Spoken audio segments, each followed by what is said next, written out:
বাংলাদেশের আওয়ামী লীগের কর্মীদের যা করার এখন আপনাদেরকেই করতে হবে। নেতারা কেউ কিছু করবে না। নেতা বলতে আমাদের মাননীয় সভাপতি বর্তমান বলেন আর সাবেক বলেন, শেখ হাসিনা ছাড়া আর কাউকে খুব একটা বিশ্বাস করার কোনো কারণ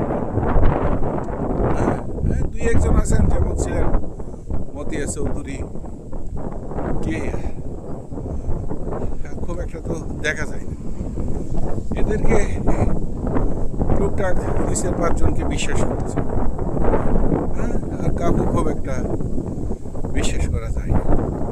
আর সবগুলি হয়েছে ধান্দা, শুধু টাকা রোজগার করার জন্য আসে, কামায়, ব্যবসা বাণিজ্য কামায়। হ্যাঁ, রাজনীতি করলে কামাই তো করবে, একটা করবে না, নাহলে খাবে কি? ছেলে মেয়েরে বউরে খাওয়াবে কি? খাওয়াইতে হবে, নিজেও খাইতে হবে, চিকিৎসা আছে, খাওয়া আছে, টাকা আছে।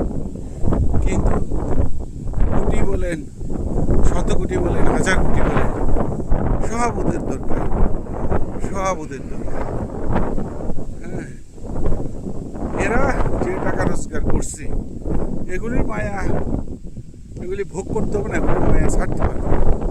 এগুলি ভোগ করার জন্য ওরা এই বর্তমান তথাকথিত ইন্টারিয়াম গভর্নমেন্টের কাছ থেকে ওরা ক্ষমতা নিতে পারবে না। সেটা নির্বাচনের মাধ্যমে হোক, অভ্যুত্থানের মাধ্যমে হোক, যেভাবে হোক। এখন যা করতে হবে সেটা ওই সমর্থক আর কর্মীদেরকে করতে হবে, করে সেটা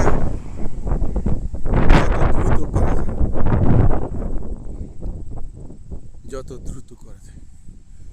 আর না হয় এই তো আর বছর খানেক যাক, দেখেন কি হয়। ভাই, সব তো আপনাদেরই আত্মীয়। আওয়ামী লীগ নেতা কর্মীদের বলছি, বিএনপি, এনসিপি, জামাত, হেফাজত, খেলাফত, চরমোনাই যারা করে, এরা কি সৌদি আরব থেকে এসে করে? এরা তো সবাই আপনাদের আত্মীয় স্বজন, আপনাদের আত্মীয়, কারো ভাই, কারো ভাইনা, কারো দুলাভাই, এরাই তো করে। কার সাথে মিলেমিশে চলার চেষ্টা করতে পারতেন। অবশ্য আওয়ামী লীগ আমলে ওরা সবাই আমার বা আমাদের অনেকেরই দেখার মতো দেখছি, ওরা ভাগযোগ করে ব্যবসা বাণিজ্য করার চেষ্টা করছে। যেমন হেফাজতকে দিয়েছি, জামাতও ছিল বিজনেস পার্টনার, বিএনপিও ছিল, হয়তো 60-40 আওয়ামী লীগের লোকজন, 40% বিএনপি, জামাত, তথাকথিত বর্তমান এনসিপি, সবাই তো আত্মীয় স্বজন। আমাদের প্রাইম মিনিস্টার একা কি করবে? সে চেষ্টা করছে একটু মিলেমিশে থাকার জন্য ইসলামী দলগুলোর সাথে, কিন্তু এরা কি আর সেটা করবে? শেখ হাসিনাকে ইমাম মানা যায়? এটা ধর্মীয় কারণে তো আসলে মানা যায় না, আর মানবই বা কেন? যাই হোক, নেতাদের উপর ভরসা করে কিছুই হবে না।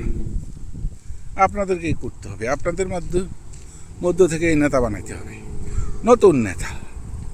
পুরাতন এদেরকে দিয়ে আর হবে না। ধন্যবাদ সবাইকে।